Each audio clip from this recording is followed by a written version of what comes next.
میرے دل کی بے ترتیب دھڑکنوں کی آوازیں جیسے میرے آس پاس گونج رہی تھی۔ میری آنکھیں پھٹی کی پھٹی رہ گئی۔ وہاں کھڑی میں پسینے سے شرابور ہو رہی تھی۔ میرا دماغ یہ سوچنے کی طاقت سے محروم تھا اب آگے کیا ہوگا اور مجھے کیا کرنا چاہیے۔ ایسی صورتحال میں کوئی کر بھی کیا سکتا ہے؟ آخر مجھے کیا کرنا تھا؟ میرا نام بینا ہے۔ ہمارا تعلق ایک امیر گھرانے سے ہے۔ والد صاحب ایک بلڈر تھے۔ مجھے میرے گھر میں ہر قسم کی سہولت حاصل تھی، پر شادی کے معاملے میں مجھے میری مرضی کرنے کی اجازت نہیں تھی۔ ہمارے خاندان کی لڑکیوں کو ہر طرح کی آزادی دی جاتی تھی، پر کسی بھی لڑکی کو اپنی پسند کے مطابق شادی کی اجازت نہیں تھی۔ میری ماں جب 16 سال کی ہوئی تھی تب ہی ان کی شادی ان سے دگنی عمر کے مگر ایک امیر ترین شخص سے کر دی گئی، اور ان کی ماں نے ان کے لیے یہی مناسب سمجھا، پر مجھے اپنے ساتھ یہی سلوک ہونے کا اندازہ نہیں تھا۔ میرے لیے جب فرحاد کا رشتہ آیا میری عمر 16 سال تھی۔ فرحاد مجھ سے 17 سال بڑے تھے، پر میرے گھر والوں نے میرے لیے یہ رشتہ مناسب سمجھا، جبکہ میں نے اپنی طرف سے احتجاج بھی کیا۔ تم پاگل تو نہیں ہو گئی؟ آخر کیا کمی ہے فرحاد میں؟ اچھی شکل و صورت کا ہے، امیر ہے، اور کیا چاہیے؟ صرف 17 سال بڑا ہے تم سے، جبکہ تمہارے پاپا مجھ سے 22 سال بڑے تھے۔ تو کیا میں نے ان کے ساتھ ایک اچھی زندگی نہیں گزاری؟ کیا میں ان کے ساتھ خوش نہیں ہوں؟ میری ماں نے مجھ سے سوال کیا، مجھے جواز دیا۔ شاید ان کے حساب سے یہ ایک مضبوط جواز تھا۔ ہاں، آپ خوش ہیں۔ آپ کی یہ خوشی مجھے آپ کے چہرے پر صرف پارٹیوں میں ہی لوگوں کے سامنے دکھائی دیتی ہے۔ ہاں، آپ مطمئن ہیں، جبکہ میں نے آپ کو راتوں کو روتے ہوئے بھی سنا ہے۔ اگر آپ چاہتی ہیں کہ میں بھی آپ کی طرح زندگی گزارنے پر مجبور ہو جاؤں تو قبول کر لیں یہ رشتہ اور شادی کی تیاریاں کریں۔ اگر اللہ نے مجھے بیٹی جیسی نعمت سے نوازا تو میں اس کے ساتھ ایسا نہیں کروں گی۔ جس تیر سے آپ خود گھائل ہوئے وہی تیر اپنی اولاد کے سینے میں اتارنا ظلم ہے، میں نے روتے ہوئے کہا۔ میری ماں نے دوبارہ اس موضوع پر بات نہیں کی۔ میں بھی قسمت کے سامنے ہار گئی۔ میری فرحاد سے شادی ہو گئی۔ وہ مجھے ساتھ لاہور لے آئے۔ یہاں ان کا بہت بڑا بنگلہ تھا۔ یہاں ہم دونوں کے علاوہ چند نوکر ہی رہتے تھے۔ فرحاد صبح آفس جاتے تھے اور رات کو واپس آتے۔ کبھی کبھار تو کئی دن گزر جاتے تھے، ہم ایک دوسرے کی شکل بھی نہیں دیکھ سکتے تھے۔ وہ میرے جاگنے سے پہلے چلے جاتے اور سونے کے بعد آتے۔ ہماری عمر کے فرق نے ہمارے بیچ میں ایک گہرا شگاف ڈالا تھا۔ جو سب میں کرنا چاہتی تھی ان کے نزدیک بچپنا تھا۔ ڈنر پر جانا، ساتھ بیٹھ کر کھانا کھانا یا کوئی فلم دیکھنا۔ وہ کہتے یہ سب کام میں ان کے بنا بھی کر سکتی ہوں۔ ان کے ساتھ ان کی بورنگ بزنس پارٹیز میں جانا مجھے پسند نہیں تھا، جہاں لوگ ایک دوسرے کا بازو تھامے یہ ثابت کرنے کی کوشش کرتے ہیں کہ وہ سب خوش ہیں۔ گھر جاتے ہی ایک دوسرے سے منہ پھیر کر ایسے سو جاتے ہیں جیسے ایک دوسرے کو جانتے تک نہ ہو۔ اب تو فرحاد نے کاروبار کے سلسلے میں شہر سے باہر جانا بھی شروع کر دیا تھا۔ ایسے میں اور اکیلا پن محسوس کرتی۔ مجھے تنہائی پسند نہیں تھی، تنہائی سے وحشت ہوتی۔ ایک بار میں نے ماما سے بات کر ڈالی۔ آخر بیٹی ماں سے دل کی بات نہ کرتی تو کس سے کہتی؟ ماما نے کہا فکر نہ کرو، اولاد ہو جائے گی تو یہ سب ٹھیک ہو جائے گا، ابھی گھر میں ٹک جائے گا اور تمہارا بھی دل لگا رہے گا۔ تمہارے پاپا بھی فرحاد جیسے تھے، ماں نے مجھے تسلی دی تھی۔ میں بھی اپنی اولاد کا انتظار کرنے لگی۔ میری شادی کو 8 ماہ ہو گئے مگر میں امید سے نہ ہوئی۔ میں ڈاکٹر کے پاس گئی، کچھ چیک اپ کروایا، ڈاکٹر نے میرے ٹیسٹ کیے۔ اگلے دن مجھے دوبارہ بلایا۔ یہ خبر سنا کر اس نے مجھے ہمیشہ کے لیے مایوس کر دیا کہ میں کبھی ماں نہیں بن سکتی۔ اولاد عورت کے لیے سب سے بڑی نعمت ہوتی ہے۔ اولاد کا نہ ہونا عورت کے لیے بڑے دکھ کی بات ہوتی ہے۔ مجھے یہ خوشی کبھی نہیں ملے گی، یہ سوچ کر ہی میرا دل دہل جاتا۔ مجھے یہ خوشی کبھی نہیں ملے گی، یہ سوچ کر ہی میرا دل ہل جاتا۔ اس دن کے بعد سے جیسے مجھے چپ لگ گئی، ایک بار پھر قسمت کے آگے ہار گئی تھی۔ وہ ساری رات میں روتے ہوئے گزاری، مگر میں نے دل میں فیصلہ کر لیا کہ یہ بات میں فرحاد کو کبھی نہیں بتاؤں گی، کیونکہ ہم نے اتنے مضبوط رشتے میں نہیں بندھے تھے کہ وہ اتنا بڑا جھٹکا برداشت کرتے۔ پھر وہ مجھ سے منہ موڑ لیتے تو میں کہاں جاتی؟ اب تو تنہائی مجھے اور بھی کاٹنے لگی، میں بہت اداس رہی۔ بالآخر انہوں نے میرا احساس کیا۔ میں بہت اداس رہی۔ بالآخر انہوں نے میرا احساس کیا۔ ایک فیملی کو ہمارے گھر میں پیئنگ گیسٹ کے طور پر اوپر والے پورشن میں رہنے کے لیے بلایا۔ وہ کل 3 لوگ تھے، ایک بوڑھے انکل آنٹی اور ان کا بیٹا۔ یہ لوگ فرحاد کے واقف اور بہت اچھے تھے۔ انکل آنٹی نے محبت کی شادی کی تھی۔ میں جب اداس ہوتی ان کے پاس چلی جاتی، ان کی محبت کے قصے سنا کرتی۔ وہ خود بوڑھے تھے پر ان کی محبت جوان تھی۔ میری اور فرحاد کی شادی کو ابھی 1 سال بھی نہیں ہوا تھا۔ لگتا تھا کہ ہم نے صدیاں ایک ساتھ جی لی ہیں اور دونوں ہی بوڑھے ہو گئے ہیں۔ ان کا بیٹا علی میرا ہم عمر تھا۔ کبھی کبھی اس سے سلام دعا ہو جاتی۔ وہ بہت خوبصورت اور پرکشش شخصیت کا مالک تھا۔ میٹرک کا اسٹوڈنٹ تھا۔ میں نے اکثر اسے پڑھتے ہوئے ہی دیکھا تھا۔ شاید شام میں کوئی کمپیوٹر کورس کرنے جاتا تھا۔ اکثر مجھ سے اپنی پڑھائی کے بارے میں بات کر لیتا۔ ایک بار انکل آنٹی کو حج کے لیے جانا تھا۔ انہوں نے مجھ سے درخواست کی میں علی کے کھانے پینے کا خیال رکھوں تو مہربانی ہوگی۔ میں نے کہہ دیا کہ ان کو فکر کرنے کی ضرورت نہیں ہے، آخر کھانا نوکر ہی بناتے ہیں، تو جہاں 2 لوگوں کا کھانا بنتا ہے وہاں 3 کا بھی بن جائے گا۔ یہ لوگ حج کے لیے روانہ ہو گئے۔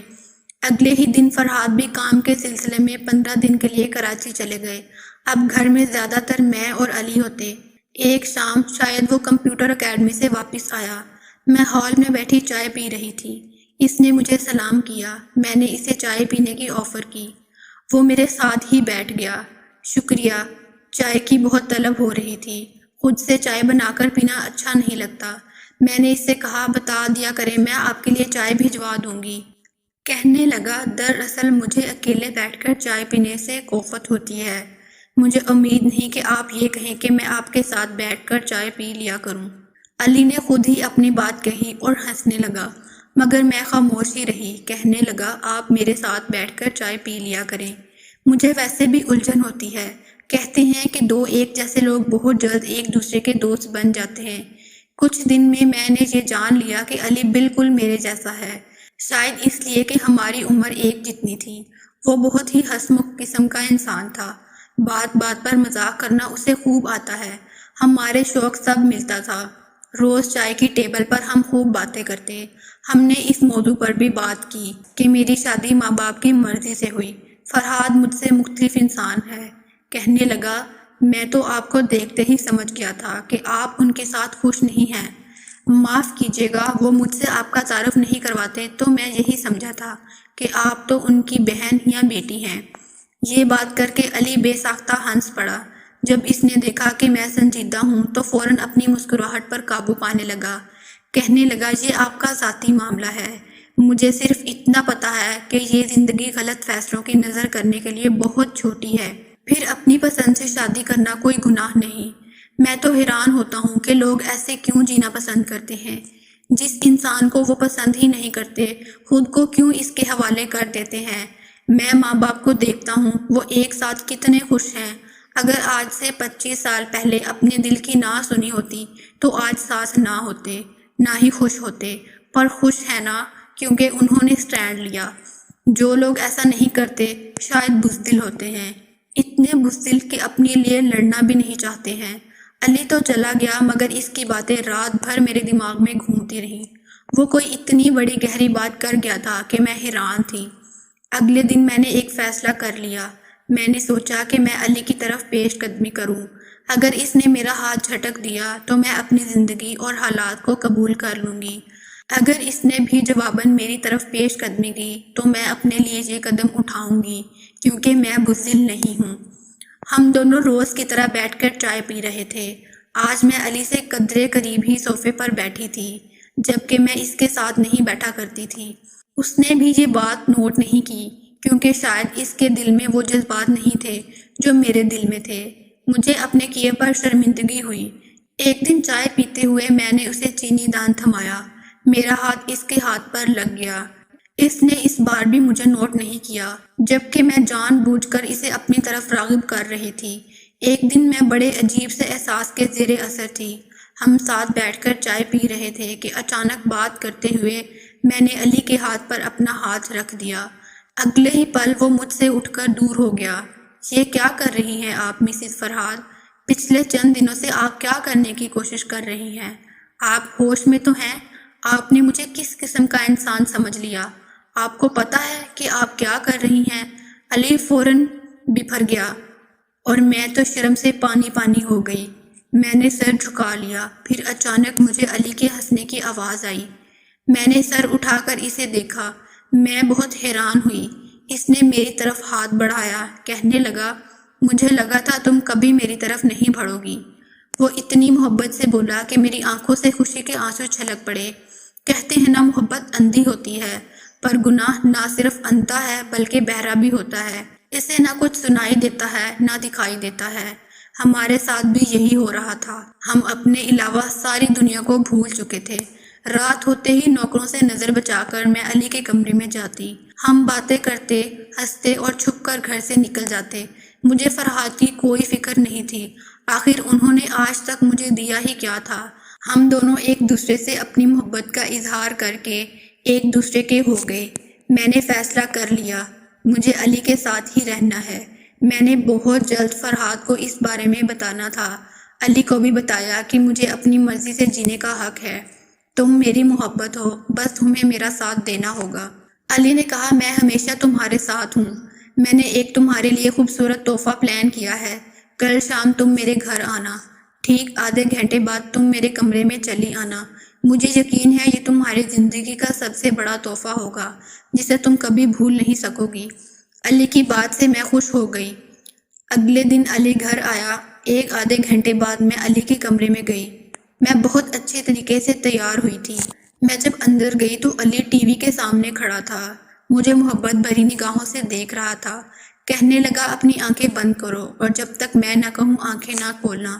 میں نے ایسا ہی کیا۔ شاید علی نے ٹی وی آن کیا تھا، کوئی فلم لگائی تھی۔ اس کی آواز پر میں چونک کر آنکھیں کھولنے لگی۔ فرق صرف اتنا تھا کہ میری مسکراہٹ اڑ گئی، جبکہ علی کے چہرے پر شیطانی مسکراہٹ تھی، جسے دیکھ کر میرا دماغ معاف ہونے لگا۔ میری آنکھوں کے آگے اندھیرا چھا گیا۔ یہ وہ ویڈیو تھی جو مجھے برباد کرنے کے لیے کافی تھی۔ کیسا لگا تمہیں میرا یہ تحفہ؟ ارے تم رونے کیوں لگی؟ دیکھو ہم ساتھ کتنے اچھے لگ رہے ہیں نا؟ کیا خیال ہے؟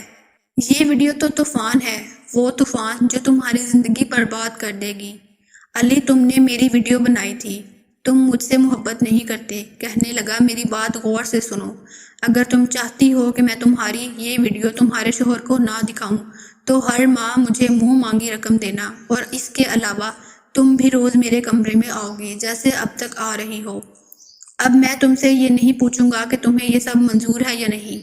مجھے نہیں لگتا تمہارے پاس کوئی اور راستہ ہے۔ علی ہنسنے لگا، تم نے مجھے دھوکہ دیا۔ کیا وہ سب جھوٹ تھا؟ تم پہلے دن سے ہی میرے ساتھ کھیل کھیل رہے تھے۔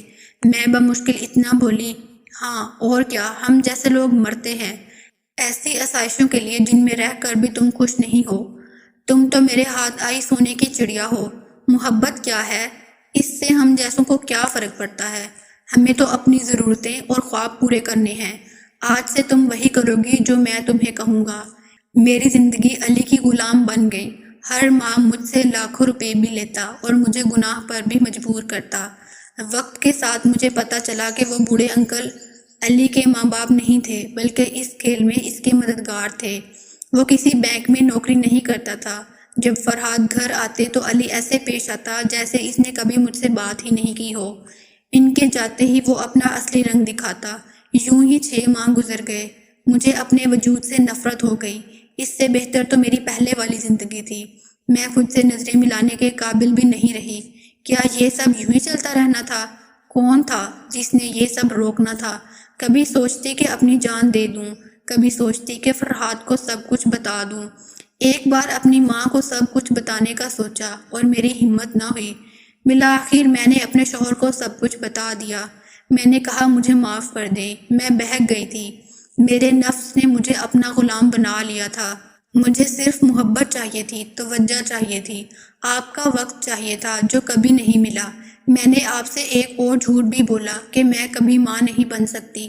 یہ بات آپ سے اس لیے چھپائی کیونکہ مجھے لگا آپ کو اس بات سے بھی کوئی فرق نہیں پڑے گا۔ اگر آپ مجھے چھوڑ دیں گے، مجھے جو چاہے سزا دیں، مجھے قبول ہے۔ آپ مجھے جان سے بھی مار دیں تو کوئی غم نہیں ہوگا۔ میں نے پھوٹ پھوٹ کر روتے ہوئے اپنے جرم کا اعتراف کر لیا۔ اس دن میں نے خود کو بہت چھوٹا محسوس کیا۔ میں فرحاد سے نظریں نہیں ملا رہی تھی۔ وہ اٹھے اور میری طرف بڑھے۔ میں بہت گھبرا گئی، خوف سے کانپ رہی تھی۔ فرحاد سے نظریں نہیں ملا پا رہی تھی۔ کہنے لگے، اب تم اس آدمی کے پاس نہیں جاؤ گی، نہ ہی اس سے بات کرو گی، میں سب سنبھال لوں گا۔ مگر یہ مت سمجھنا کہ میں نے تمہیں معاف کر دیا ہے۔ تمہارا فیصلہ میں بعد میں کروں گا اور تمہیں وہ فیصلہ ماننا پڑے گا۔ فرحاد نے اس کے علاوہ کچھ نہیں کہا۔ اگلے دن فرحاد رات کو گھر نہیں آئے۔ علی نے مجھے کال کر کے بلانا چاہا، مگر میں کال نہیں اٹھا رہی تھی۔ وہ بار بار مجھے کال کرتا رہا۔ بالآخر غصے میں میرے کمرے تک آ گیا۔ مجھے زبردستی اپنے ساتھ لے جانے لگا کہ اچانک وہاں پولیس آ گئی۔ اسے رنگے ہاتھوں پکڑ لیا۔ فرحاد نے پولیس کو بتایا کہ اس شخص نے میری بیوی کی عزت پر ہاتھ ڈالنے کی کوشش کی ہے۔ علی پولیس کو مطلوب تھا۔ وہ پہلے بھی کئی ایسی لڑکیوں کو بے وقوف بنا کر لوٹ چکا تھا۔ پولیس نے علی اور اس کی نقلی فیملی کو بھی پکڑ لیا۔ SHO فرحاد کا واقف کار تھا۔ اس نے علی سے میری ویڈیو لے کر تلف کر دی اور یقین دلایا کہ اس کی اور کوئی کاپی نہیں ہے۔ فرحاد نے مجھ سے بات چیت بند کر دی۔ ایک دن انہوں نے میرا سامان پیک کر دیا، مجھے میرے گھر چھوڑنے کے لیے لے جانے لگے۔ میرے پاس بھی یہ حق کہاں تھا کہ میں ان سے معافی مانگتی۔ وہ مجھے کیوں کر معاف کرتے؟ میں سر جھکائے بیٹھی تھی۔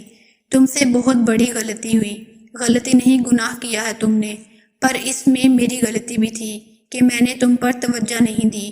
تمہارے پاس 6 ماہ کا وقت ہے، تم اپنی ماں کے گھر رہو۔ ان سے میں کہہ دوں گا کہ میں ملک سے باہر جا رہا ہوں، اس لیے تمہیں وہاں چھوڑ رہا ہوں۔ تم سوچ لو تمہیں کیا کرنا ہے۔ اگر میرے ساتھ رہنا ہے تو سب بھول کر آ جانا، اگر نہیں تو بتا دینا، طلاق نامہ مل جائے گا۔ فرحاد نے سامنے دیکھتے ہوئے کہا۔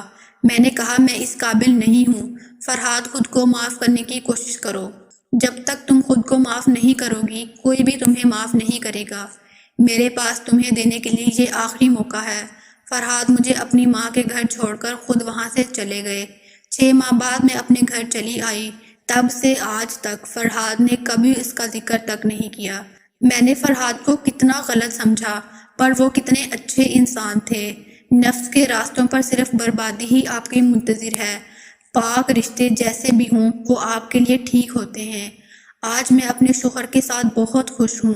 آپ کو اگر یہ کہانی اچھی لگی ہے تو اس ویڈیو کو لائک کیجیے۔